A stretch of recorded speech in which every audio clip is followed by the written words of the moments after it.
Duel Review is brought to you by NexusDigitalComics.com. On today's Duel Review, it's Justice League Doom. I'm RJ. And I'm Nick. Let's get to it.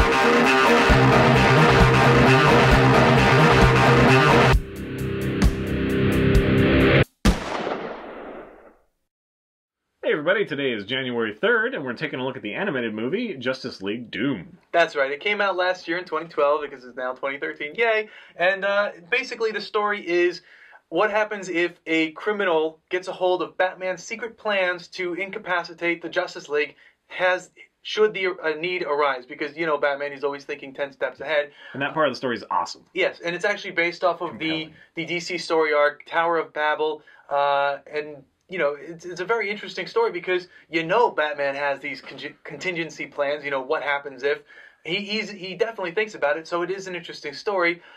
But is this movie worth watching?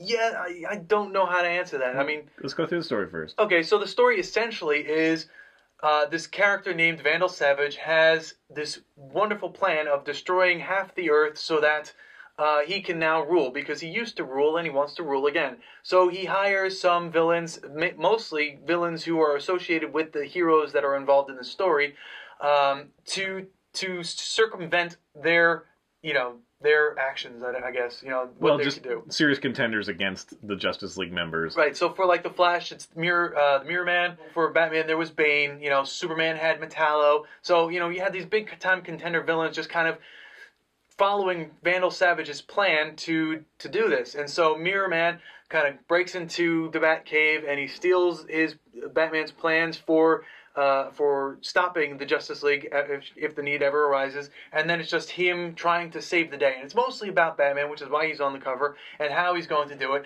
But which is why I thought I would like it too. Yeah, and everyone loves Batman. He's everyone's favorite DC character ever, with few exceptions, I imagine.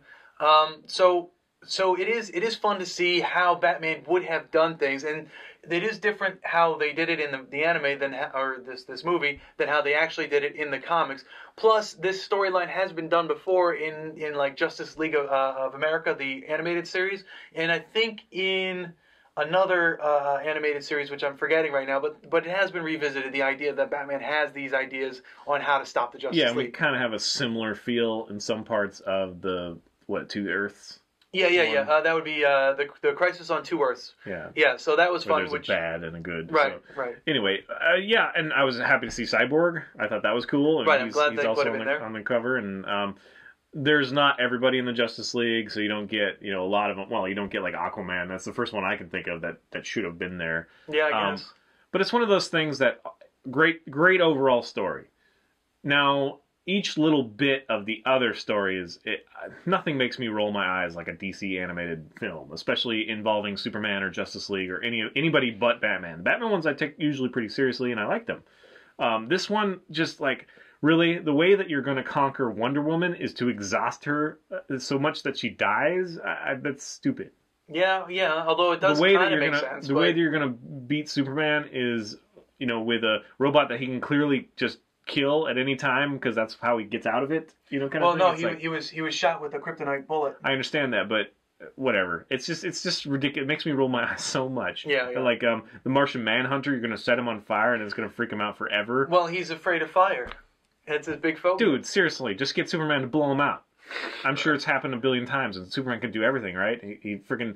On the next one we're going to review, he freaking make web out of energy.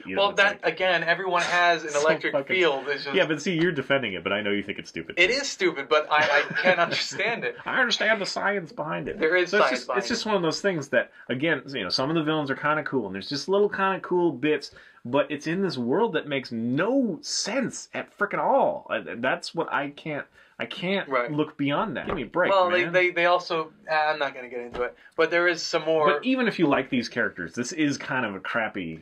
Yeah, I mean, it's unfortunate because a lot of the voice actors in it are voice actors who have done other DC movies or animated films. Like Superman is Batman is Kevin Conroy, who's done the Batman before. We all love him.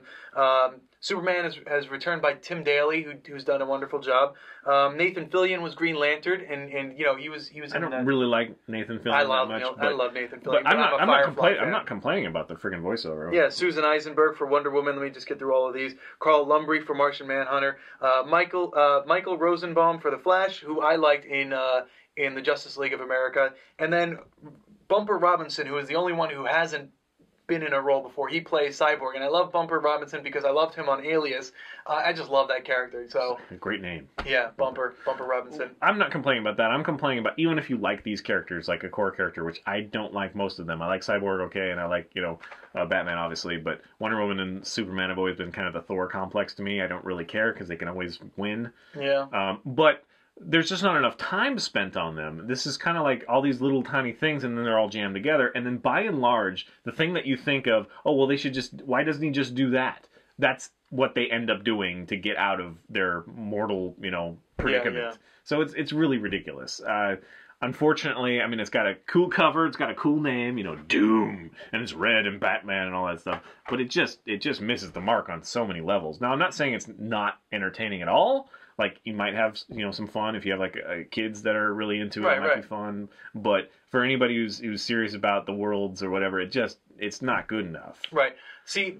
Which is actually DC, I think, does better, usually, with all the Batman stuff than Marvel does on a lot of their stuff. Right. So it's really a big fall. What I was going to say was, I liked it. I did like it. It was enjoyable, but... That's news to me. I think I liked it more as if it was an elongated version of the Justice League of America animated show, as opposed to like a movie. Big episode. Yeah, like a long episode or a 3-parter, as opposed to its own movie. Mostly because they have done something like that in the Justice League, and I remember seeing it. So I don't know if this was worth creating its own movie for, unfortunately. I mean, if they I don't know, up the stakes, if they increase the battles or I think something. Took more it's just lacking. time to write something more interesting about either the main villain or the ways that Batman has decided to. I mean, because it's interesting that he has these ways. Yes. But they would be like last resorts. I'm sure he could think of better, more entertaining ways for us, to figure that out. So to me, it's just give me a break. And then yes, it's always one of those things where it's like, oh, Superman, he's so gonna die, and then he just rips off the head of whoever. It's give me a break. This is so stupid. So that I just can't get past that. I'm sorry. But it's pretty. Yeah, it is pretty. The art is wonderful. I love the voice acting, as I said. I like everything about this, I guess, except for because I like the story. I like the idea of the story. I guess just how it was executed. All the sub plots and I guess I don't know if they had more explosions or something. I don't know. Yeah, how it happens. That's a good way of saying it. Yeah, because the idea is awesome, but yeah, how it happens is just kind of meh. Yeah, unfortunately, and again, if it didn't have the feel of this could be a long Justice League of America TV episode, I think it would have been better. So I'm hoping that the next one we review from DC is going to be better. So, all right. Well, this is on Netflix, so if you want to check it out, it is on Netflix. There's no problem. They just added it, I think. Oh, hey. So you can watch that along with the Superman Elite, which we're going to review next week. Oh, next week is All-Star Western. I mean, All-Star Superman. All-Star Western. Yeah, I don't know. I heard All-Star and then just kind of rolled off. So All-Star Superman is the next one that we're going to review. So that's on there as well. So you can go check them out. Yeah, I got mine for $4, so I don't want my money back. But otherwise, I would definitely want my money back. I thought about getting it when it was full price, like $20, and I'd be pissed. I mean, how long is it? Oh yeah, I don't think it was too long. Yeah, it's like a little over an hour, 77 minutes, so like an hour and 15 minutes. And yeah, definitely not worth full price. But if your kids are hankering, then it might tide them over in the car. Right. So I'm always hard on DC. I love the new 52 though, so yes. I'm just hard on all the Fantastic crap that they don't do a whole lot of in the new 52. Although I don't follow those books either. I don't follow Superman. I don't. Well, I mean, I have no interest in. I had done Earth 2, Aquaman. Yeah, you stopped Earth 2 though, so. Yeah, Animal Man. Did you know that there was an Animal Man animated TV series for a short, it only lasts 4 or so episodes in 2012? No. With Weird Al Yankovic playing Buddy Baker. Interesting. I didn't know that. I found that out. I forget what I was checking out, but yeah. So I guess it's better than some of the Marvel stuff, like the freeze frame stuff they've been doing. Like that X-Men one was just so bad. You know what I mean? The illustrated, the motion Oh comics. yeah, the motion comics. The Yeah. thing was horrible, and I haven't heard any more of that. So we'll see. Maybe they just cut it. Yeah, although we did like that Iron Man one. Iron Man one was okay. I thought even the Spider-Woman Agent of S.H.I.E.L.D. was okay. But yeah, other than that, I think they were pretty rough. So anyway, so keep trying, please. I love seeing new stuff. I love that you guys keep cranking them out. Just spend a little more time in the writing development phase. Yeah. Seriously. All right, guys, that's it. Thanks for watching. Please subscribe to our YouTube channel and watch our great playlists. Game Lab's been a lot of fun. Yes, it has. And please leave comments. We love comments. And you can help support us by buying our wares at spiderwolf.com. That's right. T-shirts, card games, art print, short stories, and more. And if you really love this anime, please defend it. I want to know why you like it. Yes. All right, guys. See you. Yes. Good job. Yes. Coming up, it's Team America World Police. Hey everybody, today is January 3rd, and we're taking a look at Justice League Doom. That's right. It came out earlier this year in 2012. No, it wouldn't be. It would be last year because it's 2013 now. Sorry. It's based off of the Tower of Babel storyline, which was then rewritten or adapted and written by Dwayne McDuffie. So the story basically is this guy who you don't really know his backstory. His name is Vandal Savage, and he says that he's been around since the caveman era. So he's essentially a caveman who has been gifted with kind of like Ra's al Ghul, Yeah. So yeah, they're like recycling characters. Although it did remind me of a movie I once saw called The Man from Earth, I think it was called, where it was a really low budget kind of movie. It was essentially these guys kind of sitting around and telling a story, and the one guy was proposing, what if this one guy was... Well, it doesn't matter what that movie was about. This one's about Vandal Savage. Let's start over again. Okay. That was a weird bunny trail that didn't end up doing anything. Yeah, I know, it did.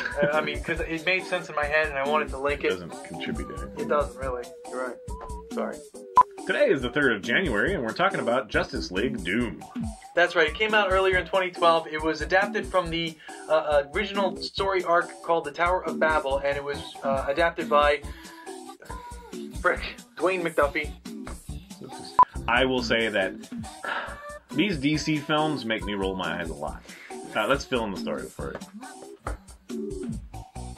I'm sorry, what? Aren't you going? I don't know what you said. I said fill in the story. Ah, sorry. Let's just do it over again. Sorry, I didn't hear you. You said, let's just fill in the story, and I was like, what? That's exactly what I said. I didn't know you. I don't know when you're throwing it to me is what's happening here. I mean, I just interrupted you because you were floundering, so if you can just go through it, then I won't have to say anything. And I can save all my stuff for the end. You were just flailing about like, where's the life preserver? Where's the life preserver? So I threw you one, and then it sunk. But yeah, seriously, how stupid is Wonder Woman? She is the stupidest hero in the entire world if she thinks that, there's a whole bunch of tigresses or whatever. Suddenly there's a whole bunch so freaking stupid. And they're like, no, please stop! And she's just like, I'm gonna trick do it me! anyway. I'm so smarter. It's just so stupid. And she's just gonna exhaust herself to death. Well, she's half god, so she can't really die that way, can she? Not really. Apparently her heart can explode if she's half god. Whatever. It's so stupid.